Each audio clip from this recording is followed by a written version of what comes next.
최근 다시 코로나 재감염 사례가 늘어나면서 연방정부가 올가을 추가 부스터샷 접종을 권고하고 나섰지만 많은 사람들이 추가 접종에 회의적인 반응을 보이고 있습니다. 오늘 새벽 뉴욕 롱아일랜드 나소 카운티에 위치한 한 파티장에서 총격 사건이 발생해 한 명이 숨지고 4명이 다쳤습니다. 이스트LA 보일 하이츠 지역의 한 병원에서 정전이 발생해 위독 환자 28명을 포함해 모두 240여 명의 환자가 대피하는 소동이 벌어졌습니다. 오하이오주에서 스쿨버스가 반대 차선에서 중앙선을 침범한 미니밴과 충돌에 전복되면서 학생 1명이 숨지고 23명이 다쳤습니다. 일본 정부가 후쿠시마 원전에서 처리된 오염수를 내일부터 방류합니다. 30년에 걸쳐 방류할 것으로 예상되는데 반발과 우려가 여전합니다.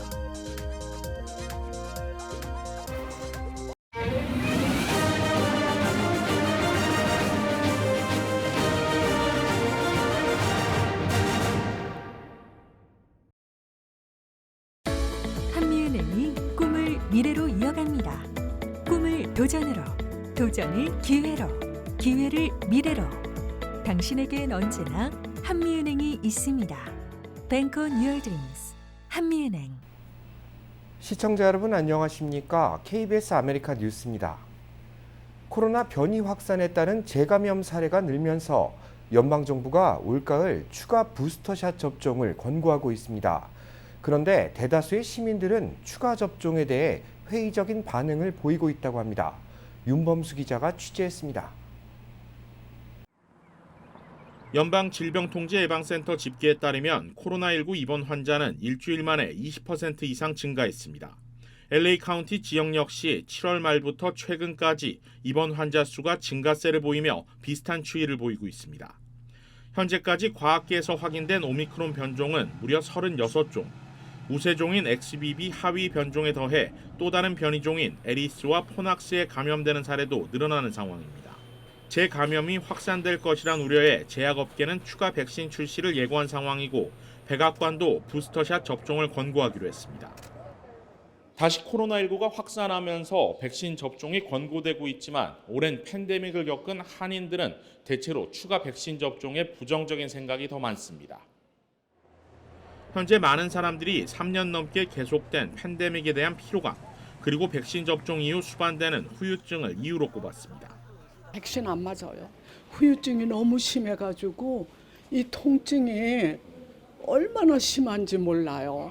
코로나 어차피 한 번도 걸렸어요. 근데 괜찮아요. 그리고 코로나 걸려서 죽는 사람은 어차피 감기 걸려도 죽어요. 그러니까 저는 그런 거 생각 안 해요. 의료 전문가들은 추가 백신 접종 여부나 접종 시기에 대해서는 신중한 견해를 드러내고 있습니다.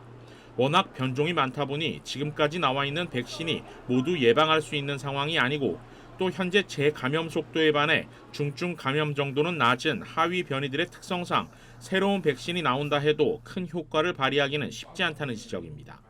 현재 백신은 현재 코로나 변이를 갖다가 예방하지 못한다. 이제 이런 식으로 이제 결론이 나 있습니다. 만약에 이제 변이가 계속 하위 변이가 나온다 그러면 백신의 어떤 그런 효율성이 떨어질 거고요. 만약에 이제 거의 과거처럼 코로나가 만약 심하게 심한 그런 변이가 나온다 그러면 백신을 맞는 게 맞겠죠. 다만 기저질환이 있거나 면역력이 약한 노약자들의 경우 나와 있는 백신을 순차 접종하는 것만으로도 위험을 상당 부분 예방할 수 있다는 점은 이미 입증된 상황입니다. 의료계는 따라서 추가 백신 접종은 개인차에 따른 과거 백신 접종 후유증 정도와 건강 상태에 맞춰 신중히 결정할 것을 권고하고 있습니다. 또 사회적으로 감염이 확산되는 것을 막기 위해 개인 마스크 착용이나 거리 두기 등은 지킬 것을 당부하고 있습니다. KBS 뉴스 윤범수입니다. 오늘 새벽 뉴욕 롱아일랜드의 한 파티장에서 총격 사건이 발생했습니다. 파티 참석자 대부분은 대학 진학을 앞둔 학생들이었습니다. KBTV 김은지 기자가 보도합니다. 이번 총격 사건은 뉴욕 롱아일랜드 벨리 스트림의 131스트리트 오션 애비뉴 인근 한 이벤트 공간에서 열린 파티장에서 발생했습니다. 사건 직후 나소 카운티 경찰이 출동했으며 목격자들은 총격 사건이 도피즈라고 불리는 곳에서 발생했다고 증언했습니다. 인근 주민들은 약 6에서 7발의 총성이 발사되는 소리를 들었다며 파티 참석자들은 올해 고등학교를 졸업하고 대학 진학을 앞두고 있는 학생들이 대다수인 젊은이들을 위한 행사였던 것으로 파악되며 피해자의 신원은 아직까지 공개되지 않았습니다. 현재까지 사망자 1명, 부상자 4명으로 파악되고 있습니다. 파티에 참석했던 한 목격자는 갑자기 누군가 총을 쏘기 시작했고 사건 발생 전까지 평화로웠던 파티가 아비규환이 돼버렸다고 말했습니다. 인근 주민들은 사건이 발생한 행사장이 주변에 미용실과 음식점 등이 있어 평소에도 인파가 몰리던 곳이라며 해당 지역에서 이러한 총격 사건이 발생하는 것은 매우 충격적이며 이례적인 일이라고 말했습니다. 이번 사건으로 인해 수시간 동안 일대 교통이 통제됐으며 나소 카운티 경찰은 이번 사건이 발생한 원인과 가해자 그리고 피해자에 대한 조사를 진행 중이라고 전했습니다. KBTV 뉴스 김은지입니다. 총격에 목숨을 잃은 미성년자의 수가 역대 최대치를 기록한 것으로 집계됐습니다. 질병통제예방센터는 지난 2021년 국내에서 총기 관련 사고로 사망한 미성년자가 4,752명으로 집계됐다고 밝혔습니다. 교통사고와 약물 오남용을 넘어 가장 큰 비중을 차지했는데 사망자 수는 지난 2020년 대비 9%, 지난 2018년에 비하면 42%가 급증했습니다. 총기 사고로 미성년자들이 목숨을 잃은 시기는 지난 팬데믹 기간과 겹쳐 있습니다. 전문가들은 외부 활동이 거의 없는 해당 기간 동안 총기 관련 사고가 줄 것으로 전망했지만 결과가 예상 밖으로 나오면서 당황스러운 입장이라고 밝혔습니다. 한편 총기 사고로 사망한 사건 중 흑인 미성년자들의 비율은 67.3%로 가장 높았습니다. 변호사를 사칭한 보험금 사기가 기승을 부리고 있습니다. 각별한 주의가 필요한 상황입니다. KBTV 강정민 기자입니다. 연방거래위원회 FTC는 한인들을 대상으로 개인정보와 금전을 노린 사기가 늘고 있다며 스캠 주의보를 내렸습니다. 이들 사기범들은 변호사를 사칭해 같은 국적의 동일한 성을 가진 사망자의 미수령 보험금을 받게 해준다며 접근해 개인정보나 수수료 명목으로 돈을 챙기는 수법을 사용합니다. 이들 사기범들은 로펌에서 발송된 것으로 보이는 메일을 보내 수백만 달러의 생명보험을 들어둔 클라이언트가 사망했는데 유족을 찾을 수 없다고 말하고 이 사망자와 같은 국적, 동일한 성을 가지고 있다면 보험금을 나눠 가질 수 있는 방법이 있다고 접근합니다. 당국은 이에 관심을 보이고 회신하면 사기범들은 개인정보 또는 수수료를 명목으로 돈을 챙긴 뒤 잠적한다고 밝혔습니다. 한국에 거주하는 A씨는 미국 변호사를 사칭한 사기범으로부터 한국 국적의 부동산 투자자 박씨가 10년 전 교통사고로 미국에서 사망했다며 유족을 찾을 수 없으니 보험금을 나눠 갖자는 메일을 받은 바 있습니다. 사기범들은 보험증권을 수혜자로 추가해주겠다며 전혀 위험하지 않고 전문적으로 진행된다고 현혹했습니다. 사기 피해는 한인을 비롯한 특정 커뮤니티를 대상으로 확산하고 있습니다. 연방거래위원회는 한국어와 베트남어, 스페니쉬로 스캠 주의보를 내리고 이 같은 메일은 전부 사기라고 강조했습니다. 이어 잘 모르는 사람이 개인정보나 수수료 등 금전을 요구하는 행위는 불법적인 가능성이 큰 만큼 의심하고 송금하지 말라고 조언했습니다. 또 피해 확산을 막기 위해 지인들과 정보를 공유하고 연방거래위원회 FTC에 신고해 줄 것을 조언했습니다. KBTV 뉴스 강정민입니다. 병원이 정전된다면 어떤 일이 발생할까요? 어젯밤 대형 병원에 정전이 발생해 환자들이 긴급 이송되는 일이 벌어졌습니다. 보도에 김경일 기자입니다. 어드벤티스트와의 메모리얼 병원 대규모 정전 사태는 어젯밤 11시 45분쯤 발생했습니다. LA 소방국은 오늘 새벽 12시 45분 병원의 메인 전력과 비상 발전기까지 모두 중단됐다고 밝혔습니다. 환자들을 돕기 위해 수십 대의 응급차와 LA 소방국 대원 104명이 병원으로 출동했습니다. 소방대원들은 중환자실에 28명의 위독한 환자를 다른 병원으로 빠르게 이송했고 최소 241명의 환자도 안전하게 대피시켰다고 설명했습니다. Our challenges were there's no power, there's no elevators. Our firefighters, paramedics, and fire personnel came in, identified the critical patients, moved them as quickly as possible, and then had to be very innovative in how we were going to move these critical patients out of the hospital as well as the non-critical patients.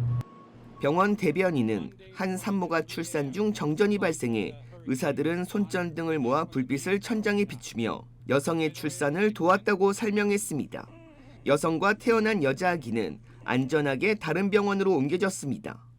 오늘 기자회견에서 병원 관계자들은 허리케인 힐러리로 전력이 중단돼 비상 발전기가 가동되고 있었는데 하룻밤 사이 또다시 전력이 중단됐다며 정확한 원인을 확인 중이라고 설명했습니다. There's no backup power or generators working at the present time. 병원 측은 전력이 복구된 일부 구역으로 환자들을 옮겨 안전하게 보호하고 있고 전력 복구를 위해 새로운 비상 발전기를 설치하고 있다고 덧붙였습니다. KBS 뉴스 김경일입니다. 오늘 아침에는 스쿨버스가 전복되는 사고가 발생했습니다. 사고로 초등학생 1명이 사망했습니다. 오하이오주 고속도로 순찰대는 오늘 오전 8시 15분쯤 41번 국도에서 53명의 초등학생을 태운 스쿨버스가 전복되는 사고가 발생했다고 밝혔습니다. 반대 차선에서 중앙선을 침범한 미니밴과 스쿨버스가 충돌한 것인데 충격으로 버스가 전복되면서 학생 1명이 사망하고 23명의 부상자가 나왔습니다. 경찰은 심각한 부상을 입은 13명의 어린이들은 인근 병원으로 긴급 후송됐으며 다른 학생들 역시 응급조치를 받았다고 설명했습니다. 노스웨스턴 교육부는 사고 수습을 위해 내일 하루 수업을 전면 중단한다고 밝혔으며 사고로 트라우마를 겪은 피해자들에게 정신상담 서비스를 제공할 것이라고 발표했습니다. 상무부 장관이 오는 27일 중국을 방문합니다. 백악관은 국가안보와 세계 경제를 위해 중국의 경기 침체를 원치 않는다며 경제 단절을 추구하지 않는다고 강조했습니다. 김양순 기자가 취재했습니다. 오는 27일부터 나흘간 미국의 대중국 수출 규제를 담당하고 있는 미 상무장관이 중국을 방문합니다. 미 백악관은 중국의 경기 침체 우려와 관련해 러만도 상무장관이 이번 방중에서 미국은 중국의 경제 성장 둔화를 원치 않는다는 점을 분명히 할 것이라고 밝혔습니다. 미국의 국가 안보와 세계 공급망 보호를 위해서도 중국 경제가 안정적인 것이 좋다며 미국은 중국과 디커플링, 즉 경제 단절을 추구하지 않는다고도 강조했습니다. The United States is not seeking to decouple from China, but rather to de-risk, and that means protecting our national security and ensuring resilient supply chains.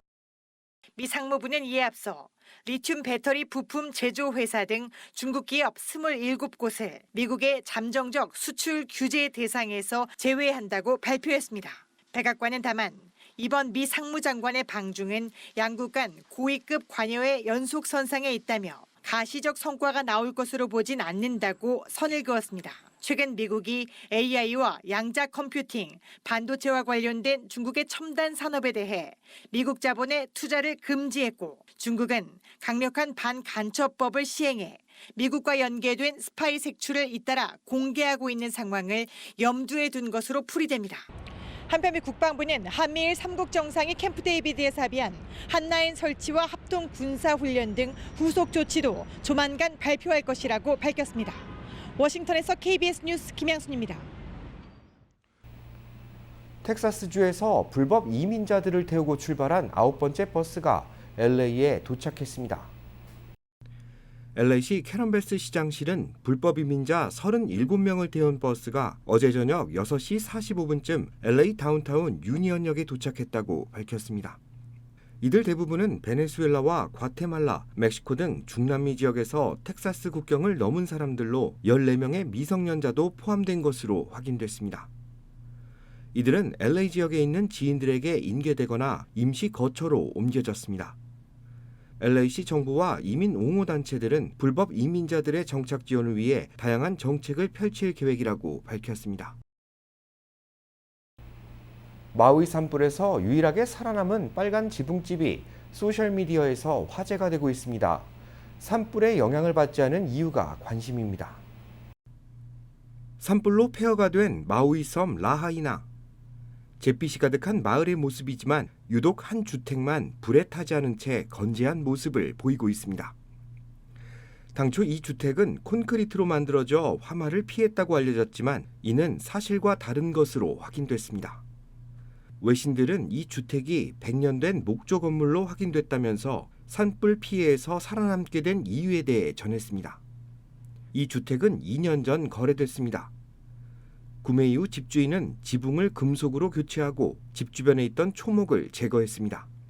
때문에 불붙은 나무 조각들이 날아와도 지붕에 금속을 태우지 못했고 주변에 초목이 없어 불이 쉽사리 집으로 옮겨붙지 못했습니다. 당초 흰개미를 차단하려고 한 조치였는데 자연스레 불에 타지 않는 주택이 된 거라는 설명입니다. 건축 전문가들은 화재 방지를 위해 가연성 초목을 제거하고 돌이나 자갈을 까는 것이 도움이 될 수 있다고 전했습니다. 정수기 제조업체 브리타가 허위 광고 등으로 집단 소송을 당했습니다. 소비자들을 기만했다는 것이 이유입니다. 브리타는 자사 제품에 사용된 필터가 수돗물에서 나는 맛과 냄새를 줄이며 30여 가지의 오염물질을 걸러준다고 홍보하고 있습니다. 필터가 설치된 주전자 형태의 기기에 수돗물을 넣으면 물이 음용할 수 있는 수준의 깨끗한 물로 거듭난다는 겁니다. 하지만 일부 소비자들은 브리타의 이 같은 홍보에 의문을 제기한 것으로 전해졌습니다. 지난 16일 LA 카운티 고등법원에 소장이 접수됐는데 브리타 정수기가 수돗물에 함유된 비소와 질산염, 폴리플루오로알킬 등 발암물질을 걸러낼 수 없기 때문에 소비자들을 기만하는 허위 광고를 냈다는 것이 이유입니다. 원고 측인 클락슨 로펌은 브리타의 마케팅 전략은 사람들에게 안전과 보호에 대한 환상을 만들어내고 있으며 필터는 폴리플루오로알킬 같은 화학물질을 걸러내지 못한다고 주장했습니다. 이에 브리타 측은 접수된 소장을 검토하고 있으며 사측에 어떠한 잘못도 없기 때문에 승소할 것이라고 반박했습니다. 일본 정부가 후쿠시마 원전에서 처리된 오염수를 내일부터 방류합니다. 30년 정도 방류할 것으로 예상되는데 반발과 우려는 여전합니다. 박원기 기자입니다. 후쿠시마 제1원전 운영사인 도쿄전력이 내일부터 오염수 해양 방류를 시작합니다. 이번 개시로 일단 내년 3월까지 처리된 오염수 3만 1,000톤가량이 방류될 것으로 예상된다고 도쿄전력은 밝혔습니다. 일본 정부는 앞서 어제 관계 강요 회의를 열어 날씨 조건 등을 전제로 오염수 해양 방류 개시를 공식 결정했습니다. 気象海象条件に支障がなければ8月24日を見込みます. 후쿠시마 제1원전의 방사능 오염수는 약 130만 톤 분량. 2011년 원전 사고 이후 알프스라는 다핵종 제거 설비로 정화해 보관하고 있습니다. 정화 과정을 거쳤어도 방사성 물질인 삼중수소는 그대로 남기 때문에 바닷물로 희석해 해저 터널을 통해 방류한다는 게 일본 정부 계획입니다. 機器の故障等により意図しない形でのALPS処理水の海洋放出に至る恐れがある事象が発生した場合に備え、移送設備には緊急遮断弁を設置しています.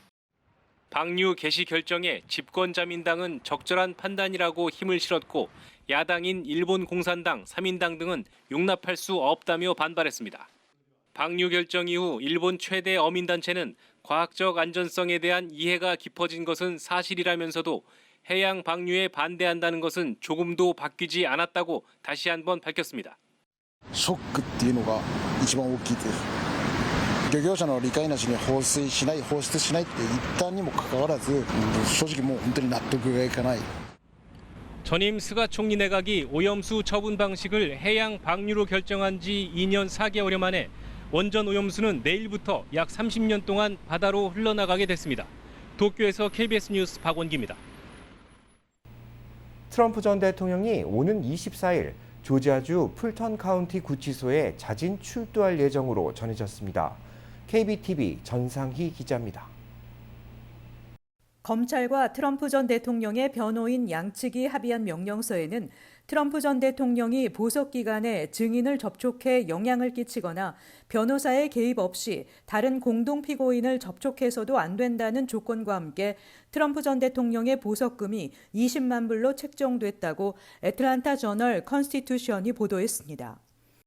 트럼프 전 대통령의 측근이자 변호사인 존 이스트먼과 케네스 치즈보로는 각각 보석금 10만 달러, 또 다른 변호사 레이 스미스 3세는 $10,000의 보석금이 책정됐습니다.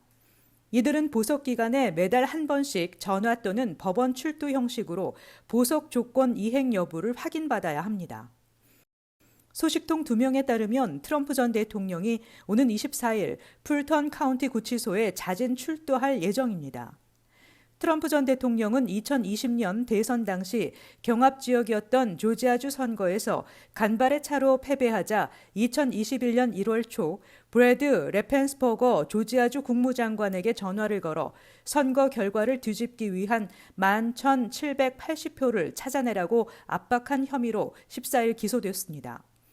풀턴 카운티에서는 일반적으로 피고인이 구금돼 있지 않은 경우 변호인과 검찰이 보석에 합의하고 재판부가 이에 서명한 이후 피고인은 구치소에 수감됩니다. 트럼프 전 대통령의 경우 이미 보석금이 합의돼 있기 때문에 구치소에 출두해도 절차가 끝나면 구금에서 풀려날 것으로 예상됩니다. 앞서 트럼프 전 대통령은 풀턴 카운티 구치소에 일시 투옥될 수 있다는 전망이 나온 바 있습니다. KBTV 뉴스 전상입니다.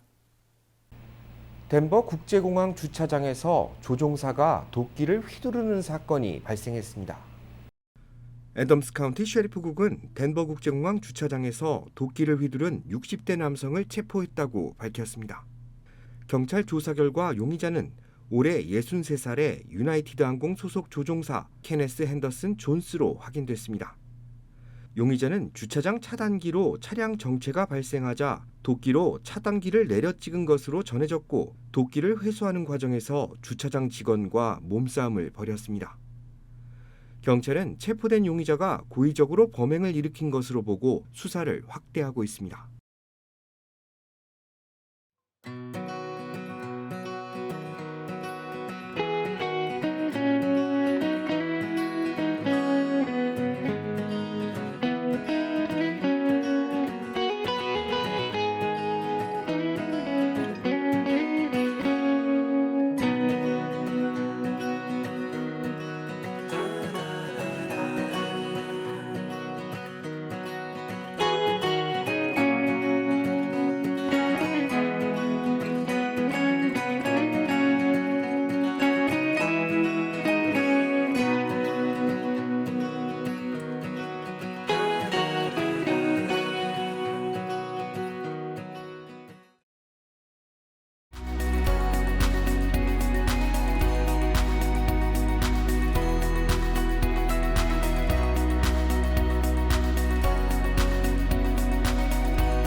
미래로 이어갑니다.